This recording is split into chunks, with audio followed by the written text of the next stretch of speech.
I am John David Rivera together with April Rose DeRoy and Alan Kilang. Our topic is all about TCC at Taguan Community College improvements. Way back before, Taguang Community College kay makaingon ka nga nice gihapon ilang institution kay ang place nila sa una kay simple and plain. And as usual, tanan gamay pa ang ilang mga buildings like every course na ay scheduled to use the buildings. When pandemic strikes, daghan na kayo conflict sa mga schedules, such thing na nahimo na dayon ang mga online classes which is very convenient sa mga estudyante.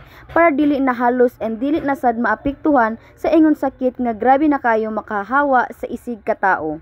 Sa atong nakita kung unsa ka simple ang TCC sa una, wala pa jud kay makita na bagong building para sa every nga department.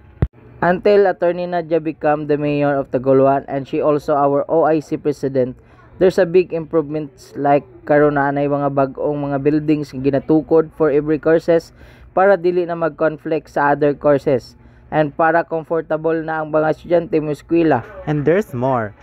Kay about sa gender, gina-allowed na ang mga LGBTQ nga musuot sa ilang angay suoton nga wala nay manita.